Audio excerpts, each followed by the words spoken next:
మహిళా లోకానికి స్వాగతం. అందరికీ నమస్కారం అండి. మనది ఇప్పుడు ధనుర్మాసం తిరుప్పావై కాలక్షేపం చేసుకుంటున్నాము. అదేవిధంగా మనకు 30వ తారీఖు వైకుంఠ ఏకాదశి. అయితే ఇది ప్రతీ నెల మనకు 2 ఏకాదశులు వస్తాయి. ఆ విధంగా ఇది పుష్యమాసంలో శుక్లపక్షంలో వచ్చే ఏకాదశి. దీని యొక్క మహత్యాన్ని తెలిపే కథను, మరి వైకుంఠ ఏకాదశి యొక్క విశిష్టతను మనము ఈ వీడియోలో తెలుసుకుందాం. అయితే ధర్మరాజు శ్రీకృష్ణ భగవానుణ్ణి అడుగుతూ ఉంటాడు ఏకాదశి యొక్క మహత్యాన్ని తెలియజేయమని. అప్పుడు శ్రీకృష్ణ భగవానుడు ఈ ఏకాదశి గురించి వివరిస్తూ ఉన్నాడు, దాని మహత్యాన్ని తెలుపుతూ ఉన్నాడు.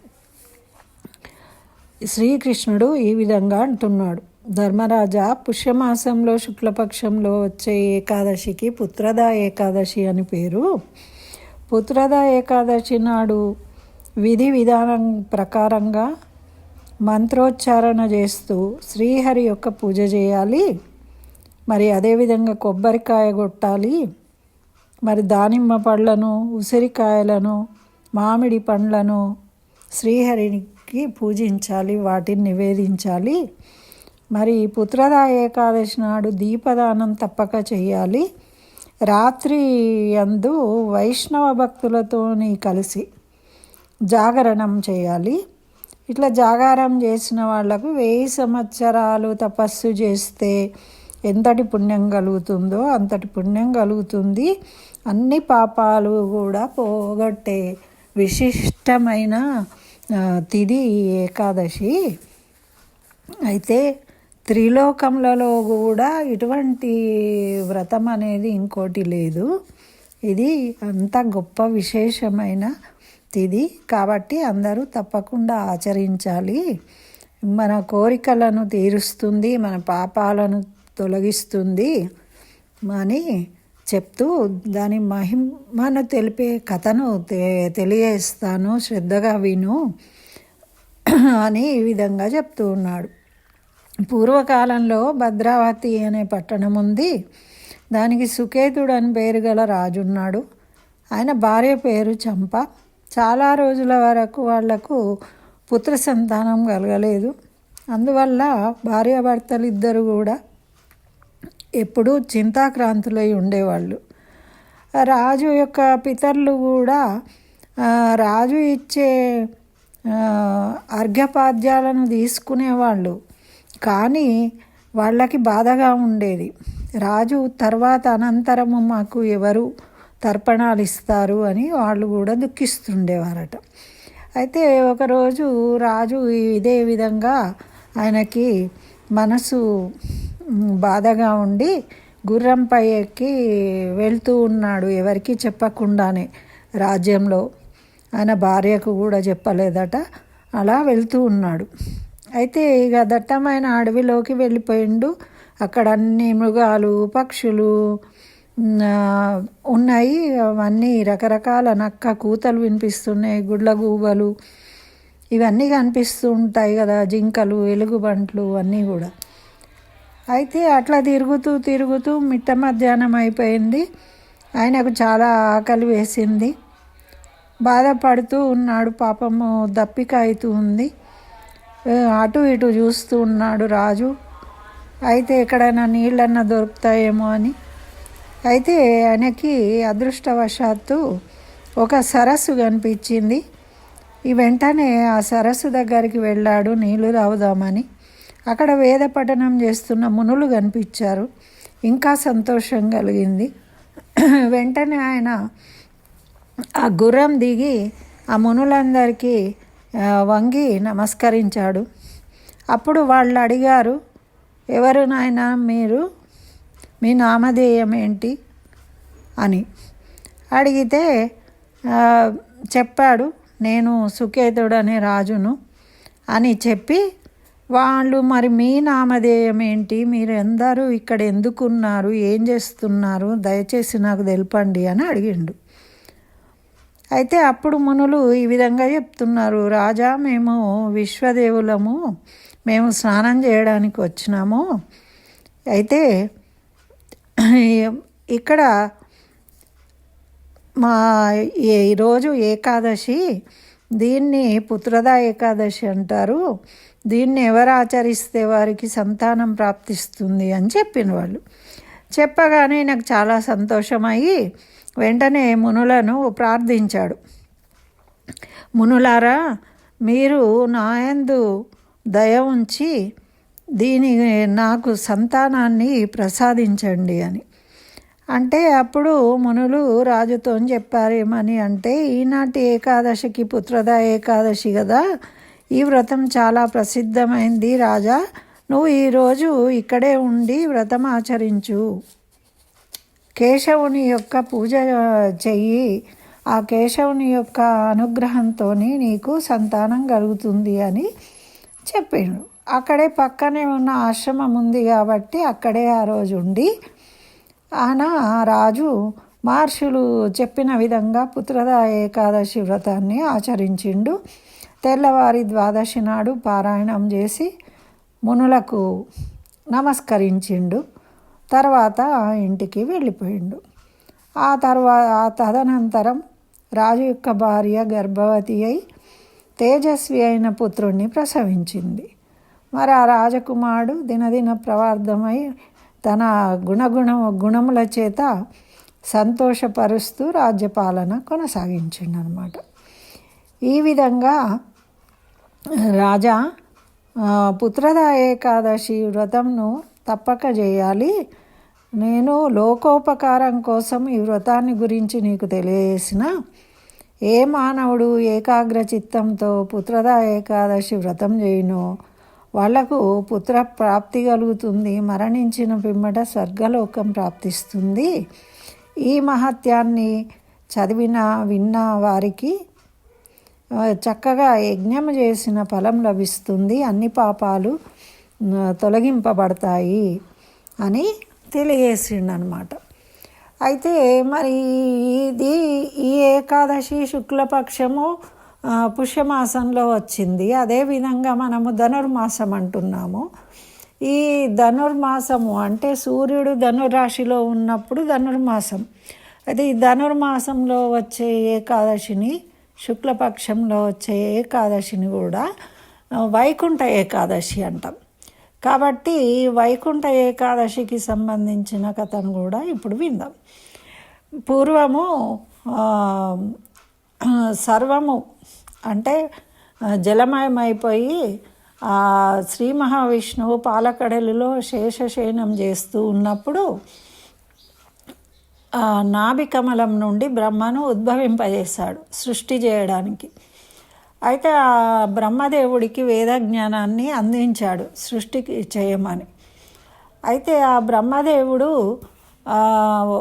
ఆలోచిస్తూ ఉండగానే అతని చెవుల నుండి ఇద్దరు రాక్షసులు ఉద్భవించారు. వాళ్ళే మధుకైటబులు. ఉద్భవించి వాళ్ళు ఏం చేసిండ్రు అంటే, విజ్ఞానం అనేది పెరగొద్దు, వీళ్ళ దగ్గర ఉండొద్దు అని చెప్పేసి బ్రహ్మదేవుడి దగ్గర నుండి ఆ వేద జ్ఞానాన్ని గ్రహించి వాళ్ళు సముద్రం అడుగుకు వెళ్ళిపోయినారన్నమాట. అప్పుడు ఈయనకి ఏం చేయాలో తోచలేదు. బ్రహ్మదేవుడికి తోచక మళ్ళీ విష్ణుమూర్తి కోసము తపస్సు చేసిండు. అప్పుడు విష్ణుమూర్తి ప్రత్యక్షమయ్యి, మరి ఏంటి అంటే, నేను ఇలా జ్ఞానాన్ని కోల్పోయినాను, నాకు ఏం చేయాలి అని అంటే, మరి సృష్టి జరగాలి అని చెప్పి అప్పుడు శ్రీ మహావిష్ణువు ఈ మధుకైటబుల దగ్గరికి వెళ్ళి ఆ వేద జ్ఞానాన్ని ఇవ్వమంటాడనమాట. ఇవ్వమంటే వాళ్ళు ఇవ్వరు. నీకే ఏమన్నా వరం కావాలంటే కోరుకో అంటారు. అంటే మరి మీరు మీ దేహాన్ని వదిలేయండి, అదే నా కోరిక అంటాడు. అంటే వాళ్ళు ఏమంటారంటే, నువ్వు యుద్ధం చెయ్యి, యుద్ధం చేస్తే మేము అప్పుడు మా దేహాలను వదిలిస్తామంటారు. అంటే ఆ విధంగా 1 నెల రోజులు యుద్ధం చేస్తారు వాళ్ళతోని. చేసినాక ఏమనుకుంటాడంటే శ్రీ మహావిష్ణువు, ఇటువంటి వాళ్ళు లోకకంటకులు, వీళ్ళు ఇక్కడ ఉండడం వల్ల ఎప్పటికైనా ఏదో ఒక ఇబ్బంది కలుగుతుంది. ఏ నరకానికి పంపినా స్వర్గానికి పంపినా మళ్ళీ తిరిగి భూమి మీదకి వస్తారు. కాబట్టి వీళ్ళని వైకుంఠానికి పంపిస్తే తిరిగి రాని లోకాన్ని పంపిద్దాము అనుకుంటారట. అనుకొని ఏం చేస్తారంటే ఆ రోజు వీళ్ళని తీసుకు వెళ్ళాలి వైకుంఠానికి అంటే పాపాత్ములు దుర్మార్గులు వెళ్ళలేరు కదా ఆ దారిలో.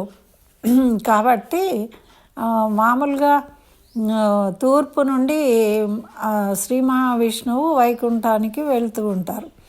కానీ ఆ మార్గంలో వెళ్ళేటప్పుడు ఈయనను తీసుకెళ్ళరాదు. ఎందుకు అని అంటే పాపాత్ములకు అందులోకి ప్రవేశము ఉండదు. అందుకని ఆ రోజు వారి యొక్క సేవకులకు చెప్పి ఉత్తరం వైపు ఒక ద్వారాన్ని తెరవమని చెప్తారనమాట. ఆ ఉత్తరం వైపు ద్వారాన్ని తెరిచినాక శ్రీ మహావిష్ణువు వీళ్ళిద్దరినీ ఆ ద్వారం గుండా వైకుంఠానికి తీసుకెళ్ళిను. అక్కడికి వెళ్ళగానే ఆ వైకుంఠంలోకి వెళ్ళిన మరుక్షణమే వీళ్ళలో ఉన్న దుర్గుణాలు పాపాలు అన్నీ నశించిపోయి వీళ్ళకు జ్ఞానం కలుగుతుంది అన్నమాట. జ్ఞానం కలిగి అయ్యో మేము ఎంత పాపాత్ములమో అయినా మీరు ఇంత మంచిగా ఈ ప్రదేశానికి మమ్మల్ని తీసుకొచ్చిండ్రు అంటే మాకు ఇక్కడ ఉండడానికి అవకాశం ఇస్తారా అంటే అవును మీరు ఎప్పుడు ఇక్కడే ఉండొచ్చు ఆనందంగా అని చెప్తారనమాట. చెప్తే వీళ్ళు సంతోషపడి నమస్కరిస్తారు. నమస్కరించి మరి ఇప్పుడు మీకేం వరం కావాలి కోరుకో అని అంటారనమాట శ్రీ మహావిష్ణువు. అంటే అప్పుడు వాళ్ళు ఏమంటారు మధుకైటపులు ఇద్దరు అప్పుడు జ్ఞానవంతులు అయినరు కాబట్టి కావడానికి రాక్షసులు అయినప్పటికీ వాళ్ళు పొందిన అదృష్టాన్ని గమనించుకొని మరి ఈరోజు ఎవరైతే ఈ ఏకాదశి రోజు ఎవరైతే ఈ ఉత్తరం ద్వారం గుండా శ్రీ మహావిష్ణువును దర్శిస్తారో వాళ్ళందరికీ కూడా మీరు ఈ విధంగానే చక్కగా మోక్షాన్ని ప్రసాదించాలి, వాళ్ళ పాపాలన్నీ తొలగించాలి అని వరం కోరుకున్నారు మనందరి కోసం. అప్పుడు అందరి కోసము కోరుకోవడము పరోపకారం చేయడం కోసం వాళ్ళ వరాన్ని కోరారు కాబట్టి శ్రీ మహావిష్ణువు కూడా వాళ్ళకి ఆ వరాన్ని ఇచ్చిండు తదాస్తు అని చెప్పిందనమాట. అందుకనే ఈ వైకుంఠ ఏకాదశి అనేది చాలా ప్రసిద్ధిగాంచింది, ప్రాముఖ్యత సంతరించుకున్నది. మనం అందరం కూడా ప్రతి దేవాలయంలో కూడా ఈ వైకుంఠ ద్వార దర్శనము అనేది అంటే వైకుంఠానికి వెళ్ళే ద్వారం అది కాబట్టి వైకుంఠ ద్వార దర్శనము అంటారు. ఉత్తర ద్వార దర్శనం అంటే ఉత్తరం వైపు తెరవబడింది కాబట్టి ఉత్తర ద్వార దర్శనము అని కూడా అంటూ ఉంటారు. ఇదే రోజు మనకు అదేవిధంగా పుత్రద ఏకాదశి అనే నామం కూడా ఉన్నది దీనికి.